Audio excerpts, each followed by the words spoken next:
Hello friends, how are you all? I hope you all are doing great and learning computer in a great way.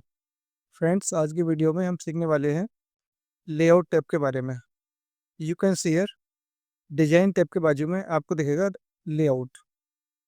तो आज हम बात करने वाले हैं लेआउट टैब के बारे में। इससे पिछली वीडियो में मैंने आपके लिए डिजाइन टैब के बारे में बताया था कि यदि आपने वो वीडियो नहीं देखा है तो आप वो वीडियो देख सकते हैं।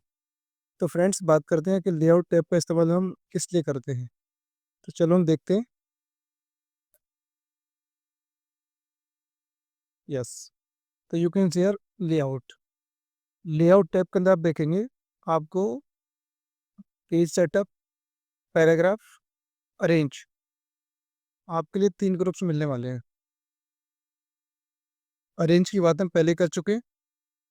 जब मैंने आपके लिए इंसर्ट के बारे में जब इंसर्ट पढ़ाया था तो इंसर्ट के अंदर हम क्या करते थे, जब भी कोई पिक्चर इंसर्ट करते थे ना, तो पिक्चर इंसर्ट करते समय इस ऑप्शन का हमने यूज किया था। यदि आपने इंसर्ट वाला वीडियो नहीं देखा है तो आप वो वीडियो देख सकते हैं। इंसर्ट टैब को मैंने 3 से 4 पार्ट के अंदर बनाया हुआ है। ठीक है फ्रेंड्स, तो हम बात करते हैं लेआउट। तो लेआउट के अंदर पहले हमारा पेज सेटअप। तो पेज सेटअप ग्रुप्स के अंदर आप देखेंगे मार्जिन्स, ओरिएंटेशन, साइज, कॉलम्स ना। तो बात करने वाले हैं इनको वन बाय वन। तो बात करते हैं मार्जिन्स क्या होता है। तो उससे पहले मैं क्या करता हूँ, फाइल बना लेता हूँ। तो रेंट फंक्शन की मदद से मैं एक फंक्शन फाइल बनाता हूँ। मैंने एक फाइल बना ली। तो बात करते हैं मार्जिन्स क्या होता है। तो फ्रेंड्स, मैं क्या करता हूँ, इसको सेलेक्ट करता हूँ और मैंने अपने डेटा को सेलेक्ट कर लिया। अब डेटा के बाद जो जगह बची हुई है टॉप में, है ना, लेफ्ट में, राइट में, और चलो बॉटम में तो बची हुई थोड़ी सी ज़्यादा भी, जो आपको जगह दिख रही है ना टेक्स्ट के बाद चारों साइड में, इसी को बोलते हैं मार्जिन्स। बात करते हैं मार्जिन्स। तो मार्जिन्स आप देखेंगे तो ये तो नॉर्मल मार्जिन्स है। इसके बाद नैरो, मॉडरेट, वाइट। तो इसके अंदर कुछ प्री डिफाइंड मार्जिन्स भी दे रखे हैं जिनको आप इस्तेमाल कर सकते हैं। है ना, मान लो आपको नैरो इस्तेमाल करना है, आप नैरो इस्तेमाल करेंगे तो आपकी इमेज से आप देख सकते हैं कि चारों साइड में बहुत ही कम जगह छूटेगी। देखो, मैं नैरो पे क्लिक करता हूँ तो देखो, जैसे मैंने नैरो पे क्लिक किया ना, और नैरो पे क्लिक करने के बाद आप देखेंगे लेफ्ट साइड में मार्जिन्स कम हो गया, राइट साइड में कम हो गया। है ना, और यहाँ देखेंगे मॉडरेट। तो मॉडरेट क्लिक करेंगे तो देखो मॉडरेट पे ये मार्जिन्स अलग टाइप के आपको मिल रहे हैं ना। तो फ्रेंड्स, आपको जो भी मार्जिन्स आपको लगता है उस मार्जिन्स का आप इस्तेमाल कर सकते हैं। अगर आपको फर्दर इसको कस्टमाइज कर रहे हैं तो आप जाएंगे कस्टम मार्जिन्स, और यहाँ से आपको टॉप से कितना चाहिए, लेफ्ट से कितना चाहिए, है ना, आपको बॉटम से कितना चाहिए, राइट से कितना चाहिए, इस तरीके से आप क्या कर सकते हैं, इसको इस्तेमाल कर सकते हैं। नेक्स्ट बात हम करते हैं ओरिएंटेशन। ओरिएंटेशन का मतलब होता है कि देखो, पेज आपके दो तरीके के होते हैं, पोर्ट्रेट एंड लैंडस्केप। जो आपका सीधा सीधा पेड़ पेड़ जो पेज होता है ना आपका, जो बिल्कुल सीधा पेज आपका होगा, इसको हम बोलते हैं पोर्ट्रेट। और जो पेज आपका मतलब जिसकी लंबाई ज़्यादा हो गई, उसको हम बोलते हैं लैंडस्केप। अगर मुझे इस पेज को लैंडस्केप में कन्वर्ट करना है तो सिंपली मैं क्लिक करूँगा, देखो पेज आपका लैंडस्केप में कन्वर्ट हो गया। तो लैंडस्केप पेज का इस्तेमाल जो हम करते हैं वो हम करते हैं सर्टिफिकेट बनाने के लिए, या और भी तरह के कोई डॉक्यूमेंट हो, है ना, जो आपको समझ में आता हो, या आपको प्रिंट आउट निकालना हो, ऐसा लगता है कि आपको पोर्ट्रेट में प्रिंट आउट नहीं निकला तो आप लैंडस्केप में निकाल सकते हैं। है ना, तो दो तरह के पेज इसके अंदर होते हैं, पोर्ट्रेट एंड लैंडस्केप। ठीक फ्रेंड्स, यस। नेक्स्ट है हमारा साइज।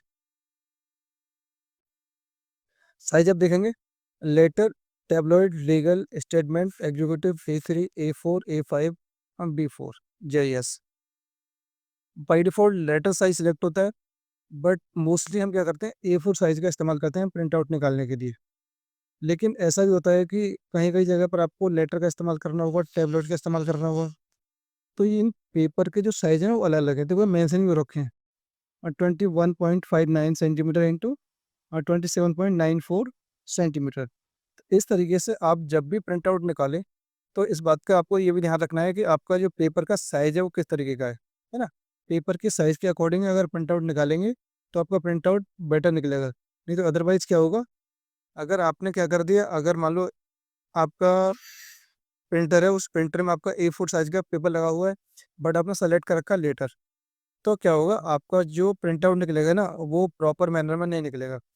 तो that's why you have to select right paper, आपको सेलेक्ट करना है।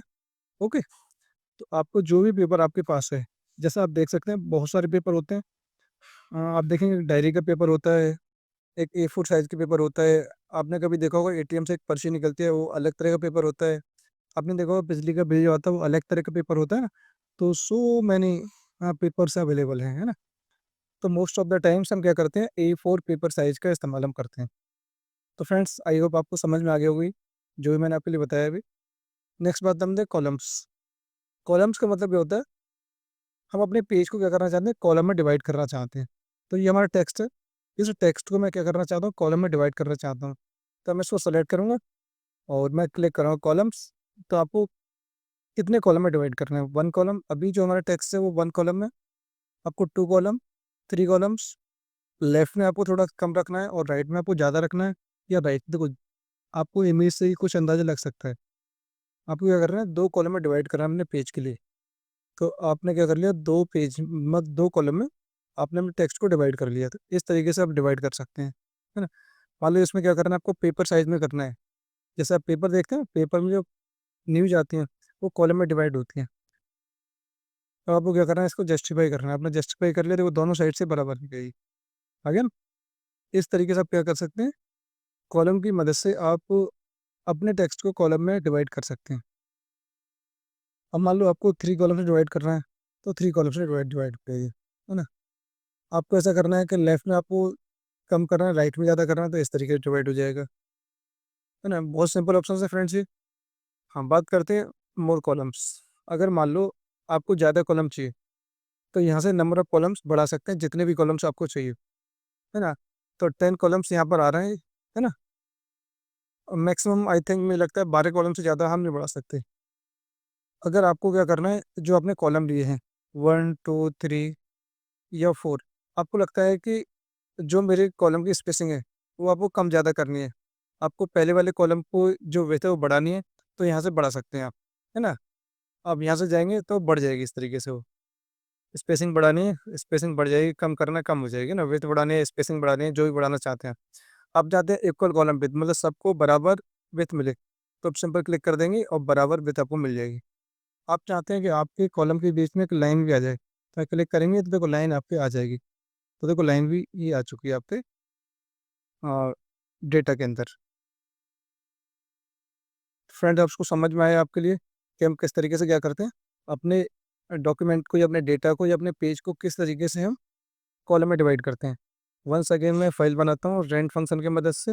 Variable it's a predefined function which is used for dummy text. Yes, मैंने इंटरेट किया और इंटरेट करते क्या हुआ, मुझे डमी टेक्स्ट मिल गया।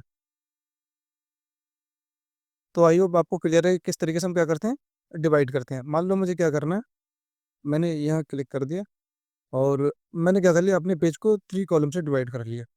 3 कॉलम से डिवाइड करेंगे तो आप ऊपर देख सकते हैं, यहाँ पर जो रूलर है ना, यू रूलर देखा आप, यहाँ से यहाँ तक देखो एक कॉलम हो गया, यहाँ से यहाँ तक दूसरा कॉलम हो गया, और यहाँ से यहाँ तक तीसरा कॉलम हो गया। आई होप आपको समझ में आया होगा, है ना, किस तरीके से कॉलम डिवाइड हो रखे हैं। मैं 1 सेकेंड क्या करता हूँ, पेज को 1 कॉलम कर लेता हूँ। रेंट फंक्शन की मदद से 1 सेकेंड में एक और फाइल बनाता हूँ। और फाइल बनाने के बाद मुझे क्या करना है, एक मेरा ये पैराग्राफ है, दूसरा मेरा ये पैराग्राफ है। मैं चाहता हूँ कि मेरा सेकंड नंबर का पैराग्राफ है, इसको मैं क्या करना चाहता हूँ, मैं चाहता हूँ इसको कॉलम में डिवाइड करना। तो मैंने क्या किया, यहाँ से इसको 2 कॉलम में डिवाइड कर लिया, और इसके बाद हम मैं गया मैं और इसको जस्टिफाई कर दिया ना। तो आप देख सकते हैं मेरा जो दूसरा कॉलम वो कॉलम, मतलब दूसरा जो पैराग्राफ है वो कॉलम के अंदर है, बाकी जो पैराग्राफ है वो 1 कॉलम के अंदर है। इस तरीके से भी अपने डॉक्यूमेंट को बना सकते हैं। तो I hope is it clear. Next बात हम करते हैं ब्रेक्स की। तो मैं क्या करता हूँ, पूरे पेज को एक कॉलम में कर लेता हूँ, मैंने 1 कॉलम में कर लिया। बात करते हैं ब्रेक्स। तो फ्रेंड्स इसके अंदर कई ऑप्शंस दे रखे हैं, जैसा page, column, text wrapping, next page, continuous, even page, next आपका ऑड पेज। तो I will tell you one by one. Page, page का मतलब क्या है, आपको पेज ब्रेक करना है। तो आपने क्या किया, कर्सर यहाँ रखा प्रोड्यूस्ड पर, और एम पे ब्रेक, और आपने बोला पेज ब्रेक। तो आप पेज ब्रेक करेंगे तो क्या होगा, आपका जो डेटा है वो नेक्स्ट पेज पे चला जाएगा। तो अभी तक क्या था, आपकी फाइल के अंदर एक पेज था, तब देखेंगे 2 पेज हो गए। फर्दर मुझे क्या करना है, पेज को ब्रेक करना है। तो मैं कर्सर रखूँगा, मतलब वैन के ऊपर रख दिया मैंने, और मैं यहाँ गया, मैंने क्या कर दिया, पेज को ब्रेक कर दिया। You can say here status bar तो अपडेट हो गई 3 ऑफ 3, मतलब आप 3 पेज हैं आपकी फाइल के अंदर, और 239 मतलब 239 वर्ड्स है ना। स्टेटस बार को अपडेट हो गई, आप देख सकते हैं नीचे। नेक्स्ट है आपका column, indicate the that the text following the column break will begin in the next column. देखो, इस बात को मैं समझाता हूँ क्या चीज़ है ये। मान लो मैंने क्या किया, यहाँ से मैंने सारे कंटेंट डिलीट कर दिया, और मैंने अपने पेज को 3 कॉलम से डिवाइड कर लिया। तो मैंने क्या किया, पहले कॉलम में कुछ लिख दिया, मैं लिख गया पहले कॉलम में DCA। अब मुझे क्या करना है, दूसरे कॉलम में जाना है। तो दूसरे कॉलम में जाने के लिए तो मुझे क्या करना पड़ेगा, पहले कॉलम में डेटा को फिल करना पड़ेगा पूरा लास्ट तक, इसके बाद में जा सकता हूँ दूसरे कॉलम में। बट ऐसे तो बहुत लेंथी प्रोसेस हो जाएगा। तो मैं क्या करूँगा, यहाँ जाऊँगा ब्रेक और बोलूँगा कॉलम। तो देखो दूसरे कॉलम में पहुँच गया मैं लिखाऊंगा DC AA। नेक्स्ट मुझे क्या करना है, नेक्स्ट कॉलम में जाना है, जाऊँगा ब्रेक और कॉलम, और मैं लिखा ADCA plus AI।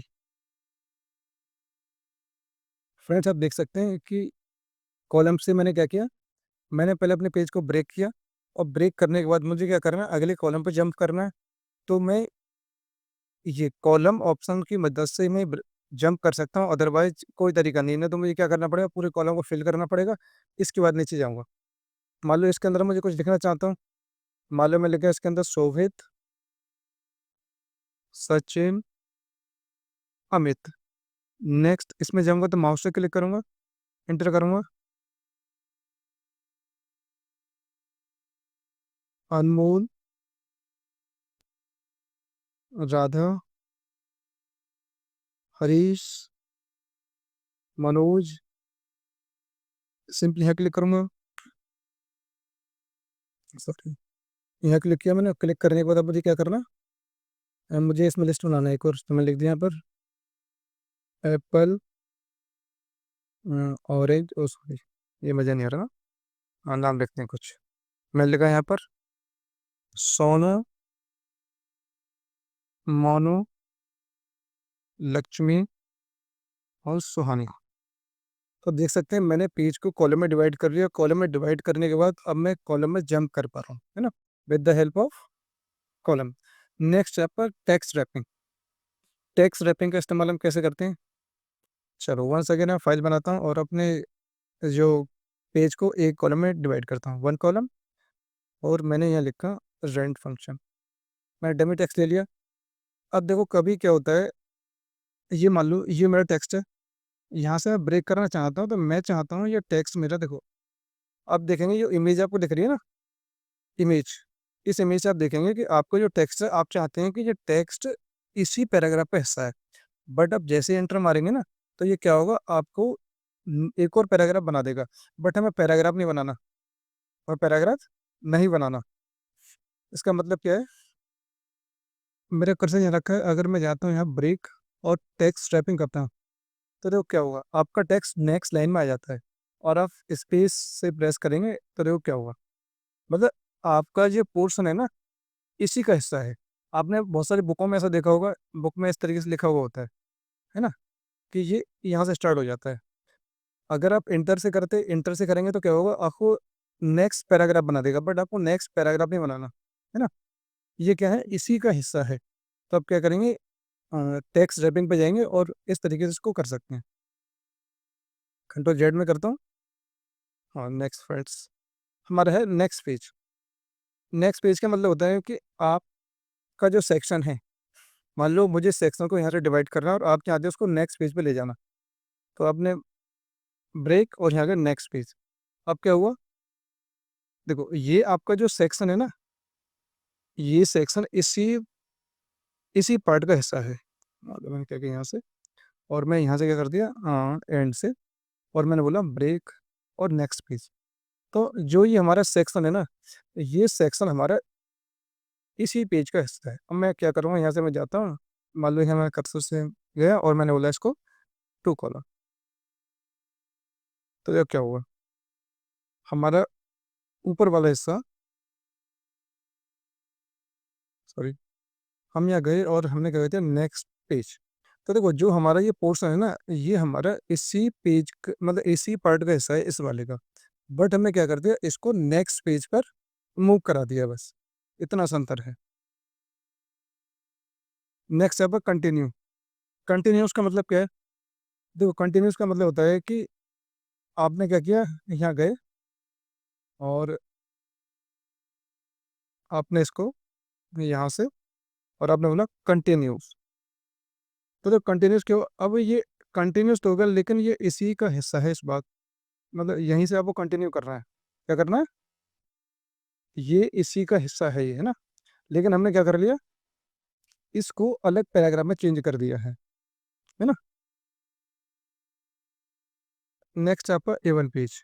Avon page का मतलब क्या होता है, मतलब जिस, मतलब 2 4 6 8 10 ऑड पेज क्या होता है, 1 3, है ना, 5 7 ना, ये क्या होता है, ऑड होता है आपका। अब मैं क्या करता हूँ, अपने पेज के अंदर नंबर ला देता हूँ कुछ। तो हम पर जाऊंगा, उस इंसर्ट, इंसर्ट के अंदर मैं जाऊंगा, पेज नंबर्स, और मैंने पेज नंबर इंसर्ट करा दिया। ठीक है, पेज नंबर इंसर्ट हो गया। अब मुझे क्या करना है, मान लो मैं चाहता हूँ कि ये मेरा टेक्स्ट यहाँ से मैं ब्रेक करना चाहता हूँ इसको। लेआउट पे गया, ब्रेक, मैं ब्रेक करना चाहता हूँ, मैं चाहता हूँ मैं इसको ब्रेक करूँ तो ये A1 पेज पर जाए। वो क्या करूँगा, देखो आप देख सकते हैं A1 पेज। मान लो मुझे यहाँ से ब्रेक करना है और इस पर मुझे लिखना है A1 पेज। तो देखें आपके जो सेक्शन है ना, देखो आपका डेटा है A1 पेज पर गए, और जबकि मतलब थर्ड नंबर का पेज इंसर्ट ही नहीं हुआ। इसी तरीके से आप क्या चाहते हैं, आप चाहते हैं यहाँ 1 सेकेंड में क्या करता हूँ, 1 सेकेंड में फिर करता हूँ A1 पेज। तो देखो A1 पेज, तो आपका डेटा 6 पेज नंबर पे गया है ना। तो I hope is that pretty clear, मैं किस तरीके से A1 पेज का इस्तेमाल करते हैं, और नेक्स्ट आपको इस तरीके से इस्तेमाल करेंगे ऑड पेज। 2 सेकेंड में क्या करता हूँ, एक नई फाइल बनाता हूँ। मैंने एक नई फाइल बनाई रैंड, जिसके अंदर मैं बोल दिया कि भाई मुझे आप 10 पैराग्राफ दे दो 20 लाइन के। एंटर किया और जब मेरे डमी टेक्स्ट आ गए, अब मुझे क्या करना है, हाँ मुझे लाइन नंबर भी इसको हटाना है अभी फिलहाल। तो मैंने यहाँ से क्या कर दिया, पेज नंबर, इसको रिमूव कर दिया पेज नंबर को। ठीक है, यस। और यहाँ से मैं जाऊँगा लेआउट और ब्रेक, और मैं लिख दिया यहाँ पर ऑड पेज। ठीक है, अब मैं क्या करता हूँ, पेज नंबर को इंसर्ट कर लेता हूँ जरा। मैं यहाँ का इंसर्ट, और मैंने क्या किया, यहाँ से पेज नंबर को इंसर्ट करा लिया।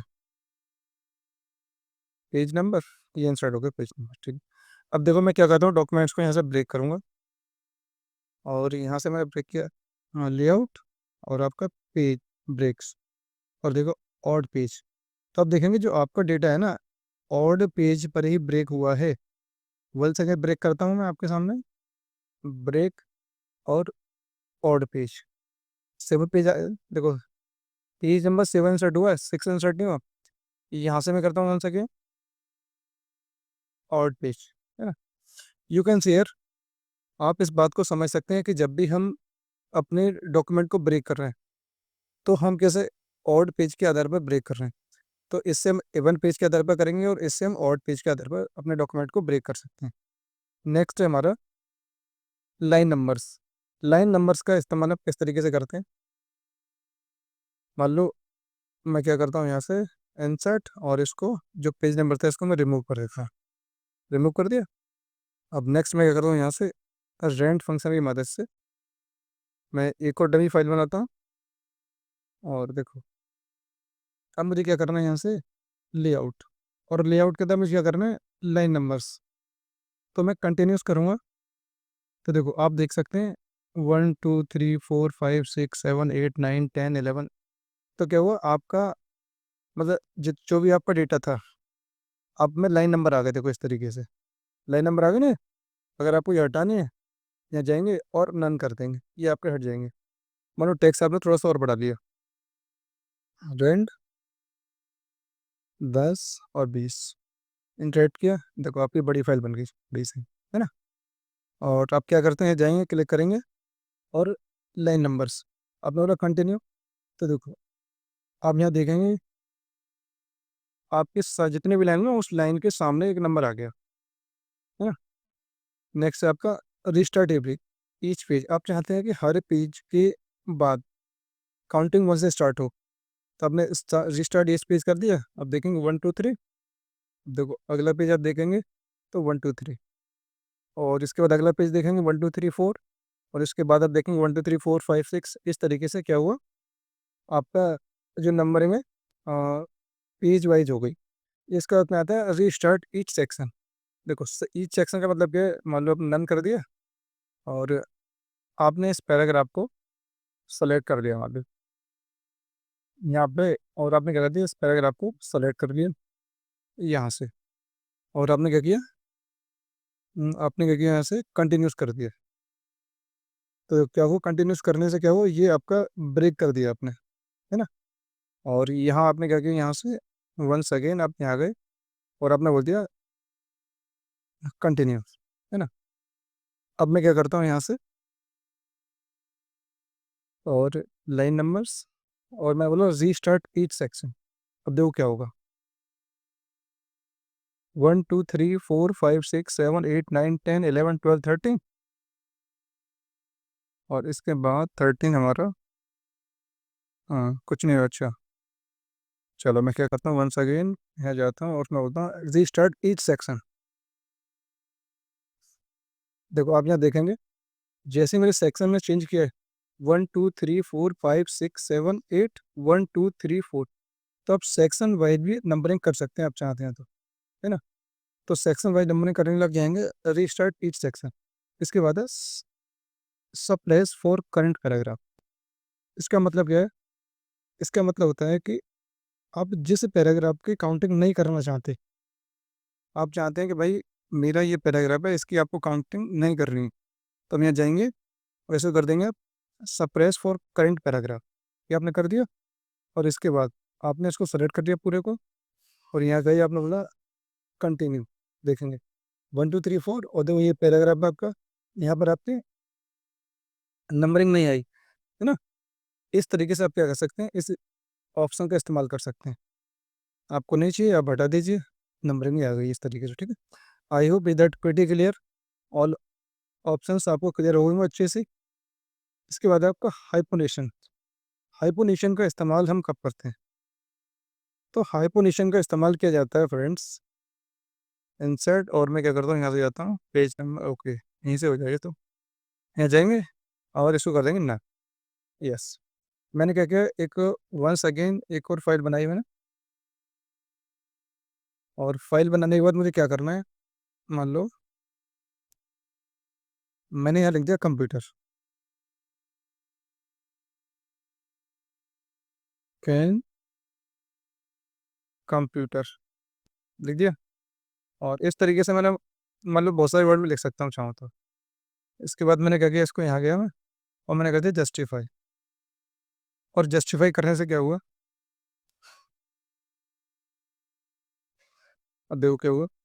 अब मुझे क्या करना है, देखो सर्च लिखा है, पहले हम क्या करते थे, मान लो कोई शब्द हम लिख रहे थे और लाइन खत्म हो जाती थी, तो थोड़ी सी हम डैश लगा देते इस तरीके से। बट हमें नहीं पता ना डैश कहाँ आएगी, तो ऑटोमेटिक भी हम इस काम को कर सकते हैं। तो सिंपली क्या करेंगे, लेआउट, और आएंगे हाइपरनेशन और ऑटोमेटिक।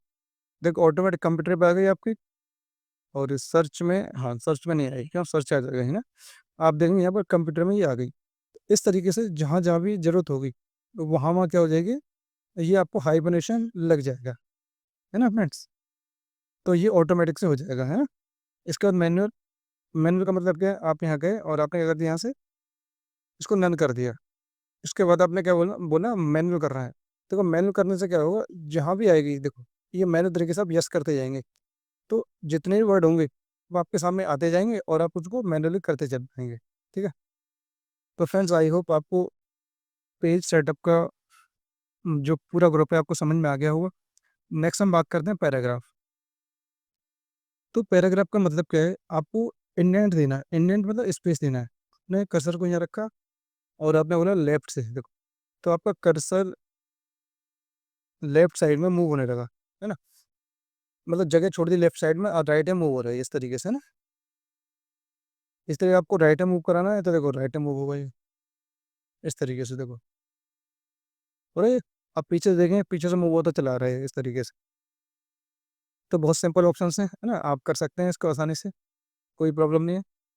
नेक्स्ट है आपका ये स्पेसिंग बिफोर आफ्टर। मान लो ये हमारा पैराग्राफ है, मुझे इस पैराग्राफ से भी जगह छुड़वानी है और इस पैराग्राफ से जगह छुड़वानी है इस पैराग्राफ के लिए।